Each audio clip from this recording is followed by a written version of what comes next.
ข็งแข็ง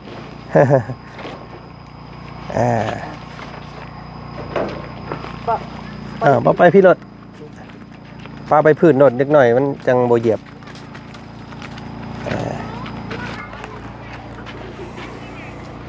200ก้อนคือสิเดืออยู่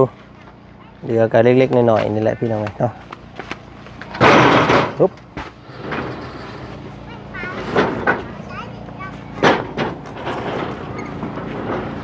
นี่ไปอันไม่โค้งหางหลังคา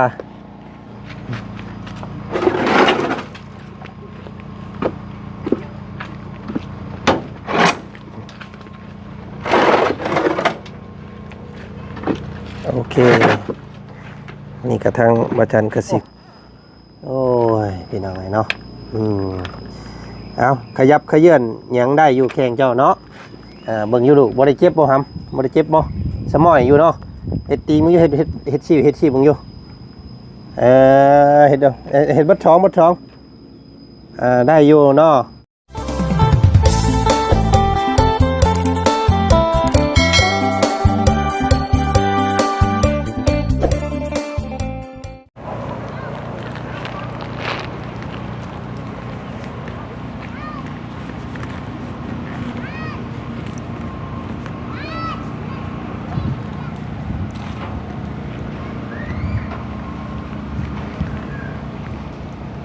เนาะพี่น้องเนาะตอนบ่ายแดดฮ้อนๆแห้งๆแฝงกายเข้ามาหมู่บ้านล่างพี่น้องเลยเนาะหรือว่าบ้าน35บ้านของบักหล่าน้ำผึ้งพี่น้องเลยเนาะที่หลายคู่หลายคนกระลุ่นในการรักษาน้องเพิ่นไปพังไทยเมื่อกี้นี่ก็โอ้พี่น้องเลยเนาะทำการรักษาตรวจเบิ่งโรคเนาะซึ่งมื้ออื่นนี่ทางบ่จันก็สิเดินทางวันเสาร์นี่พี่น้องเนาะพ่อกันอยู่มุกอินเตอร์ไปพังผลตรวจจากแพทย์หมอว่าบักหำเพิ่นนี่เป็นโรคแบบใดพี่น้องไงเนาะปิ่นปัวได้บ่หรือว่าแนวใดเนาะเอาติดตามเบิ่งน้ำกันอีกเติมมาสันซะเนาะมื้อนี้ทางบ่จันเข้ามารอคอย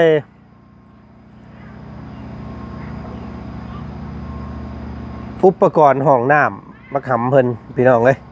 เนาะพอดีแม่วันสุริเพชรเนาะจากทางบาลีเนาะมอบหมายให้ว่าจันเฮ็ดห้องน้ำให้บักหล่าเพิ่นว่าซั่นพี่น้องเอ้ยเนาะโอ้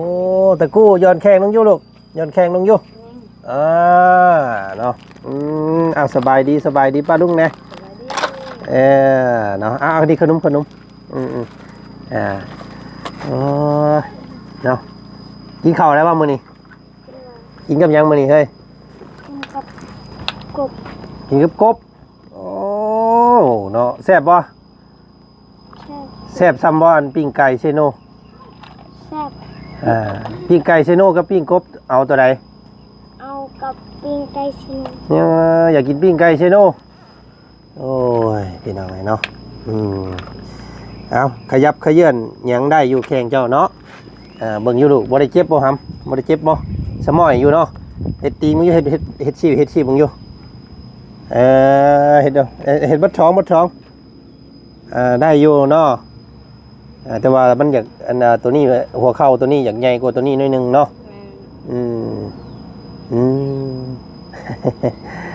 พ่อตัวไปใช้หาหน่อไม้เนาะพังเบิ่งมื้ออื่นเด้อสร้างเพิ่นสิมาเฮ็ดห้องน้ำให้เนาะเจ้ามักปิ่นหน้าไปทางใดหรือว่าทางใดก็บอกเพิ่นโดดเด้อเพราะว่ามื้อนี้บ่าวจันสร้างอุปกรณ์เพิ่นกำลังมาเนาะอีกจักหน่อยนี่พี่น้องบ่าวจันมาเบิ่งมาหับอันอุปกรณ์ก่อนเนาะสิมีห้องน้ำใช้แล้วบาดนี้เนาะปกติล่ะตัวไปท่าอยู่ไสเวลาตัวไปท่าอยู่ไสเวลาตัวนั้นน่ะตัวให้แม่ตัวอองไปบ่โอ้ป้าตัวใดตัวไปป้าอยู่ไสป้ามองไหนตัวไปท่ายนะ ฮะบอกป้าลุงในตัวพุ่นบ่ข้างหลังพุ่นบ่เออ อันนี้พ่อตัวเฮ็ดให้มื้อนั้นบ่ แม่น พี่น้องไอ้เนาะงามเด้เราเฮ็ดก็เฮ็ดเป็นอยู่เด้เนาะเนาะเอาพี่น้องเนาะตอนนี้บ่าวจันก็กำลังสิเดินทางกลับบ้านเนาะก็เลยเข้ามารับอุปกรณ์ก่อนเป็นดินบล็อกเป็นไม้เป็นปูนเนาะปูนนี้เอาเข้าตารางเฮือนเนาะให้เพิ่นทิ่มเข้าตารางพี่น้องมันจังย่านผลต้องห้ำเนาะเนาะผักหำเพิ่นก็แข็งแห้งขึ้นอยู่พี่น้องไอ้เนาะมีแต่คาร่ำเป็นพวกสัตว์ปีกก่อนเด้อพวกไก่มือให้เพิ่นกินก่อนกะยายันเจ็บเนาะมันเป็นพวกขอพวกอันนี้นี่ยันมันเป็นเป็นมันพิษว่าซั่นซะกินพวกอันไข่เนาะไก่เนี่ยบ่กินไข่กินได้เนาะซีนงัวซีนหมูกินได้เป็นพวกปีกพวกนกพวกหยังบ่กินเด้อตัวนี้เด้อเนาะกบกินแต่กบไปได้เนาะพ่อตัวบ่ไปก้านเฮ้ยเสือซื้อให้เพิ่นเติมมื้อนั้นเพิ่นนี่พี่น้องเนาะบ่ได้เจ็บบ่น้ำท้องน้ำใสบ่ได้เจ็บบ่เจ็บ ใครอยู่เนาะมันอันนั้นให้โทรศัพท์ตัวเด้ อยู่ เดี๋ยวทางเฮือนโอ้เราบ่ได้ดิน บ่มีไฟ ไผบ่มามื้อนี้ 2 มื้อแล้ว โอ้เพราะว่าเห็นไฟสัญญาณนี่อันติดจักอยู่นี่เป็นไฟดับเด้อตามเบิ่งพี่น้อง2มื้อแล้วเนาะน้องเพิ่นก็บ่ได้ติดโทรศัพท์ปานใดพี่น้องเนาะนั่งดินกับแม่ซื่อๆย่างก็ย่างได้บ่แล่นน้ำหมู่บ่ได้ โอ้ยหมอพี่น้องเนาะสินั่งอยู่แบบซี่ตลอดบ่ได้ดิต้องย่างเด้อเฮียนย่างนำเด้อให้แม่พาแม่จับเบื้องหนึงแล้วก็ย่างนำเนาะหัดออกกำลังกายนำเด้อเนาะก็โอเคโดยรวมพี่น้องเนาะน้องเพิ่นบ่เจ็บบ่ปวดอีหยังเนาะก็เอาสมกับพ่อเพิ่นว่าบ่อยากไปอีกนั่นแหละพี่น้องเนาะก็ไปฟังเบิ่งก่อนเด้อมื้ออื่นมื้อฮื้อนี่เราว่าสิข้ามไปฟังไทยอีกไปฟังผลตรวจโตนะบ่หมอตรวจเพิ่นโตเป็นหยังเนาะกระดูกโตมันรักษาได้บ่มันใช้เงินหลายบ่เนาะเดี๋ยวระเบาสิไปเบิ่งแล้วจังสิมาแจ้งเด้อสิเอาผลตรวจมาแจ้งเนาะผู้ใดวันประมาณวันจันทร์ระเบาสิขึ้นมาหาใหม่เนาะเอาโอเคพี่น้องไงเนาะมีแต่ล้อปูนเนาะกำลังเดินทางมาอยู่มีแต่ปูนนี่ให้เพิ่นทิ่มเขาในพี่รถเนาะเนาะมาเบิ่งหม่องสิเฮ็ดห้องน้ำเฮ็ดปิ้นเข้ามาเฮือนเจ้าพี่เด้อเนาะมันจังอันนั้นพี่น้องไงเฮือนเราก็ต่ำๆพี่น้องไงเนาะ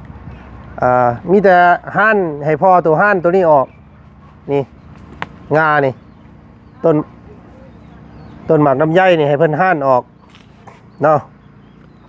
เพราะว่าคุมวิทย์แล้วอยู่นี่นะพี่น้องคุมวิทย์แล้วอยู่นี่เลยได้สิเฮ็ดได้บาทนี่พี่น้องมันอยู่แบบนี้เลยนี่เนาะเบิ่งก่อนมันอยู่หม่องนี้เฮาก็เฮ็ดมานี่โดดเอ้ยบอกเพิ่นเด้อเด้อก็บ่สร้างมาให้เพิ่นเฮ็ดให้เพิ่นปิ้นหน้ามาพี่เด้อ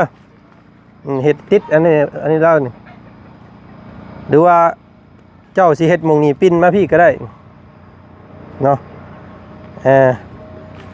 มีแต่บอกช่างเพิ่นโดดอยากให้เพิ่นปิ้นไปทางใดเด้อเอามักให้เพิ่นไปทางใดก็บอกเพิ่นโดด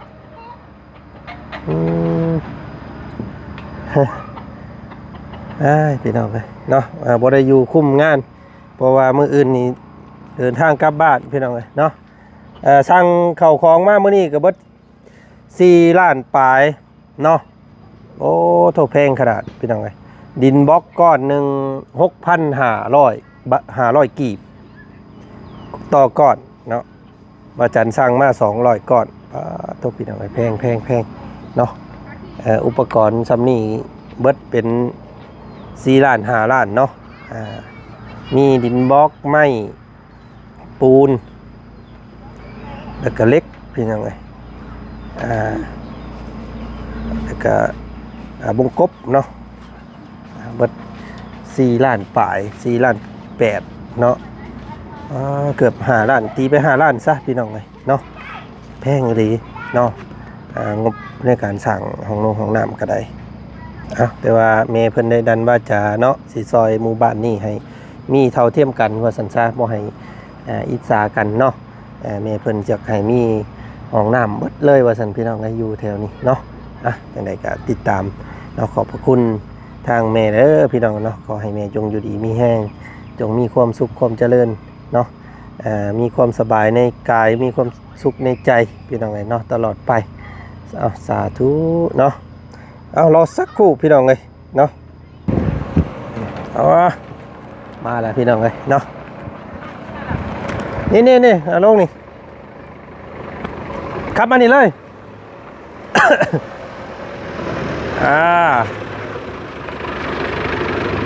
โอเค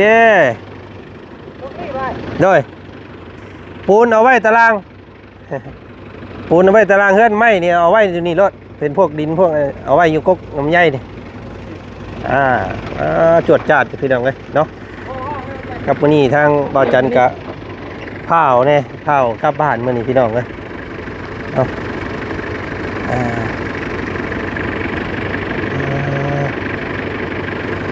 นี่บ่มีไม้ห้องบ่โยเอาไม่ห้องกันรถนี่บ่ห้องข้างล่างข้างหน้าเอาขอโทษนะพื้นเนี่ยพื้นเป็นพื้นข้างล่างได้แล้วเอาพี่น้องเนาะกะมาฮอดจอดถึงเนาะเป็นอุปกรณ์เฮ็ดห้องน้ำให้น้องน้ำพึ่งเพิ่นพี่น้องเลยเนาะก็โอ้แพงขนาดได้พี่น้องเลยน้องเบิด4 ล้านปลายเนี่ยเอาไว้อยู่แถวนี้ก็ได้รถเบาอยู่ชั้นไว้แถวกุ้งไม้นี่เพราะว่าสิเฮ็ดอยู่ต้นไม้นี่แหละ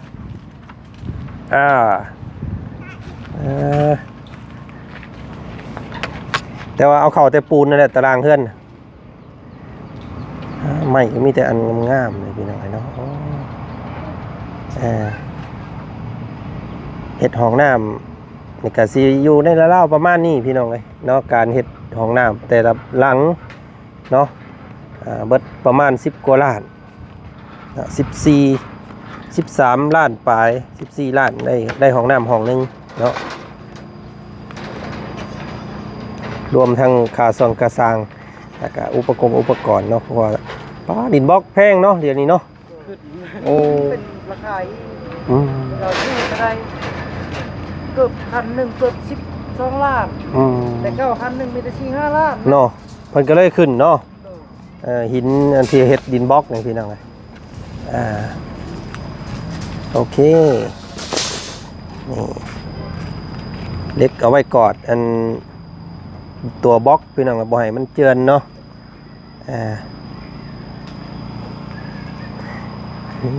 นี่อันนี้ก็เอาอย่างดีเลยเฮ็ดแป้นลมเพิ่นเอา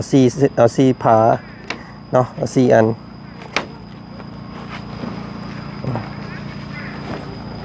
มาแล้วพี่น้องเนาะปูน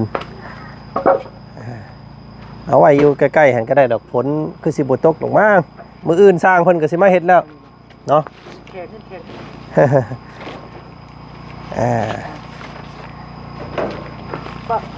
่บ่ไปพี่รถปาไปพื้นรถนิดหน่อยมันจังบ่เหยียบไอ้เหี้ย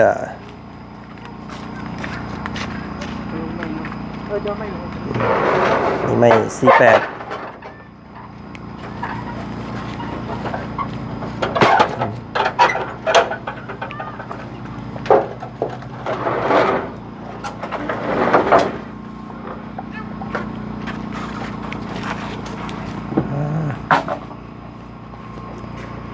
โอเค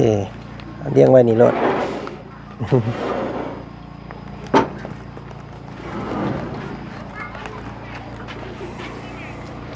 200 ก้อนคือสิเหลืออยู่เหลือกันเล็กๆน้อยๆนี่แหละพี่น้องเนาะปุ๊บ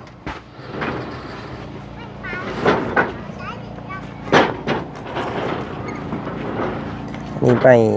อันไม่โค้งหางหลังคา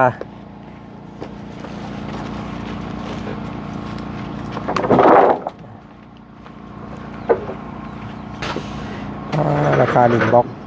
โคตรแพงเลยพี่น้องไงตะเก้า3,000ก้อนหนึ่งนี่เดี๋ยวเอาไว้นี่รถดินบล็อกไว้อยู่นี่เลยใกล้ๆเลยมื้ออื่นเพิ่นสิมาเฮ็ดแล้วเนาะสร้างเพราะว่าสร้างเพิ่นรออุปกรณ์อยู่ยังอุปกรณ์บ่ครบเพิ่นก็เลยบ่ได้มาเนาะเดี๋ยวประมาณอาทิตย์หนึงเดี๋ยวก็สิให้มาส่งอีกเนาะสุดนี่แหละสุดเก่านี่แหละ แบบเก่ามาอีกหลังนั่นบาดนี่เฮือนหลังนั่นเนาะ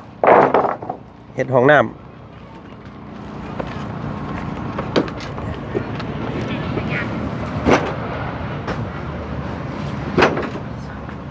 สิมั่งนี่ก็กระสอบละ100,000เป็นอะไรเนาะแต่เก่ากระสอบ65 70เนาะโอ้มันจะแนวขึ้นราคาเบิดทั้งนั้นแล้วเป็นยังไงเนาะกับปกติเนาะมันเป็นต้องโซ่เนาะราคาน้ำมันนี่ถือว่าเปลี่ยนแปลงทุกอย่างเป็นอย่างน้ำมันแพงนี่ก็มีอย่างกับแพงเบิดเนาะข้าวสารอาหารแห้งขึ้นเบิดเนาะ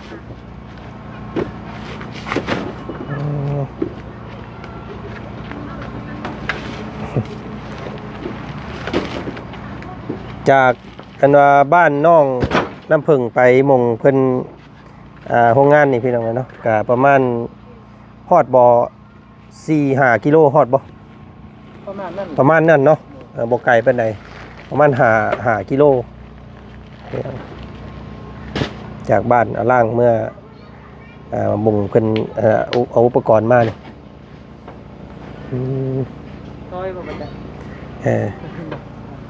นี่ได้เอาลงใกล้ๆนี่รถมันบ่ได้มีรถมีล่างดอก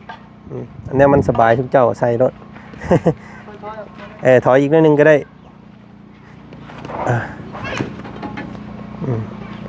นี่เอาไว้นี่รถน้ำมกนอกพัน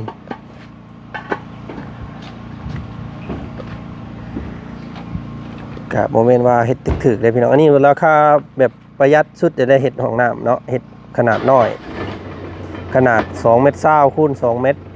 ถ้าเห็ดขนาดใหญ่นี่ซ้ำบ้านน้องสอนนะบ้านน้องหัวนี่ยังสิบว้าวแล้วเนาะยังสิแพง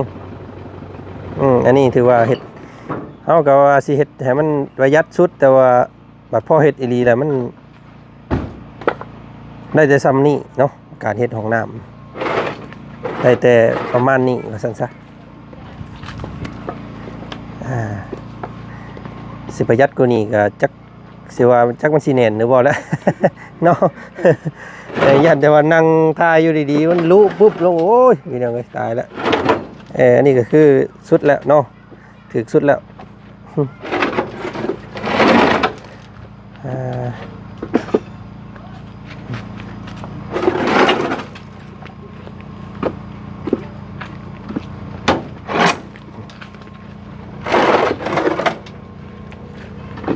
โอเค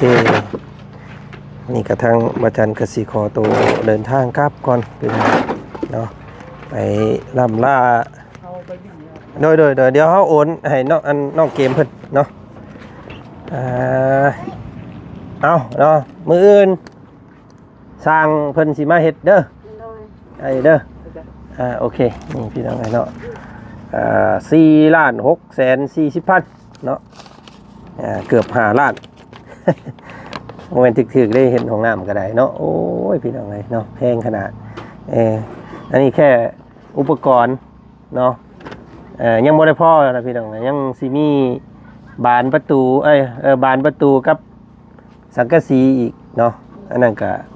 ได้รับประมาณ 2-3 ล้านอันนั้นก็ได้พี่น้องเลยเนาะแล้วก็ค่าสร้างอีก3.5 ล้านก็รวมๆแล้วประมาณ10 กว่าล้านเนาะพี่น้องเลยหินอีกพี่น้องหินทรายอีกโอ้ยเนาะอันนี้หินเนี่ยให้เพื่อนไปเอาอยู่เพื่อนไอ้หัวงอกกันเด้อมันบ่พอได้จังสิสั่งมาใหม่เนาะมื้อนั้นสั่งตัวนั้นมันยังเหลืออยู่เฮ็ดเป็นเบิดทีละอันก่อนเนาะเอามีแต่ขอมกขอบใจแม่เพิ่นแน่เด้อเพิ่นสิเฮ็ดห้องน้ำให้เด้อแม่วันเด้อซื้อเพิ่นเด้อ เอาอวยพรในเพิ่นแน่เอ้ยเนาะขอบใจเพิ่นแน่ ขอบใจทางแม่วัน อืม ให้ช่วยมาทางวันดีนี่เอง เนาะเอามีแต่ให้เพิ่นอายุมั่นคนยืนเนาะให้โชคให้หมานให้ร่ำให้รวยไปหน้าเด้อสันเนาะ สาธุ เอาพี่น้องเอ้ยเนาะเมื่อป้าก่อนทำบัดนี้เด้อเดี๋ยวเบาเมื่อป้าก่อนเด้อเดี๋ยวมื้อหน้าสิแวะมาดินน้ำใหม่เด้อ ไปนอกไปนอก เอาขอบใจเด้อสันขอบใจแม่เด้อสันเนาะเบาอยู่ ขอบใจเดิม เอาเป็นคนหู้ผู้ดีเด้อเนาะบริหารตลอดเด้อบ่ให้นั่งทับแข้งเด้อให้นั่งแบบซี่เด้อให้นั่งก้อยแข้งก้อยขาเนาะโอเคพี่น้องเอ้ยหันมั่งอยู่เนาะไปทางบ่ทันก็บ้านหลังนั้นสิเป็นหลังต่อไปเนาะเฮ็ดให้น้องผู้นี้แล้วกันจึงไปให้ผู้นั้นอีกพี่น้องเอ้ย แม่เพิ่นรับผู้หนึงผู้เดียวเบิดเด้อเนาะ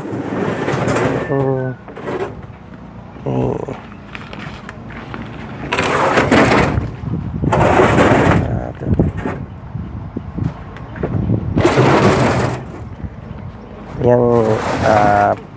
บานกับอุปกรณ์บานบานพับและก็สังกะสีบานสร้างเพิ่นเฮ็ดขั้นตอนนี้ไปก่อน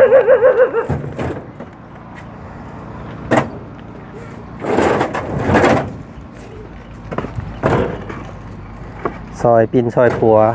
พญาติแต่ยังซอยเฮ็ดของน้ำเพื่อนคว้าให้พี่น้องเนาะโอ้แม่เพิ่นจะใจบุญขนาดเนาะขอให้ได้บุญเด้อแม่เด้อเนาะ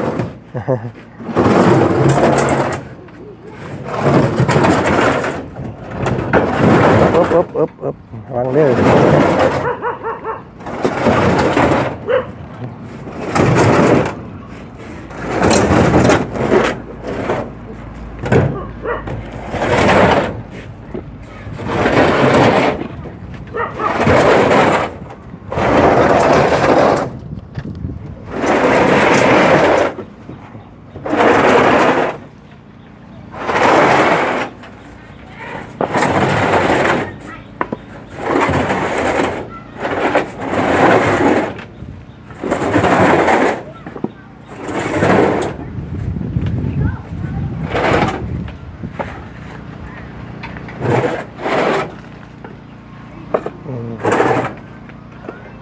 ร้อยของน้ำ